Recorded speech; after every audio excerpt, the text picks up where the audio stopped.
तर आज मंडूकासन करूया आपण. तर मंडूकासन हे शुगरचा प्रॉब्लेम सॉल्व होण्याकरिता करतात. ज्यांना शुगर आहे, थायरॉईड आहे, त्यांनी मंडूकासन करावं. तर मंडूकासनच्या 3 स्टेप्स आहेत. परमपूज्य स्वामीजी यांनी 3 स्टेप्स सांगितलेले आहे मंडूकासनच्या. तर आपण मंडूकासन करूया. वज्रासनमध्ये यायचं आहे.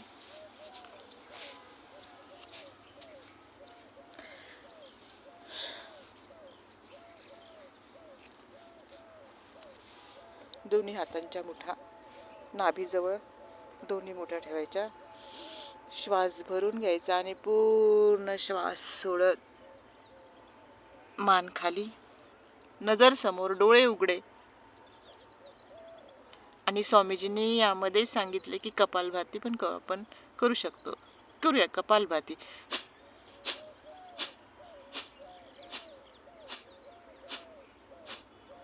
असे कपालभातीचे काही स्ट्रोक द्यायचे आहे. बरं, श्वास घेत वर. त्यानंतर डावा हात खाली, त्यावरती उजवा हात श्वास घ्या. प्रश्वास करत खाली वाका, मान खाली, नजर समोर आणि डोळे उघडे. पूर्ण समर्पण भावना. इथे पण आपण कपालभाती करू शकतो.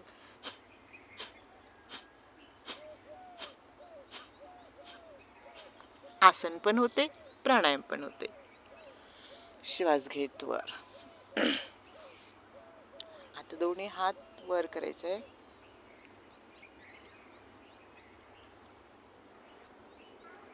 आणि दोन्ही हात खाली जाऊ द्यायचे. डोकं जमिनीला टेकवायचा प्रयत्न करायचा आहे. सीट न उचलता डोकं जमिनीला टेकवायचं आहे. पूर्ण समर्पण धरणी मातेला. श्वास घेत वर. असे 3 प्रकार करायचे आहे. तर हे आसन केल्यामुळे बीपीचा प्रॉब्लेम, शुगरचा प्रॉब्लेम, थायरॉईडचा प्रॉब्लेम सॉल्व होतात.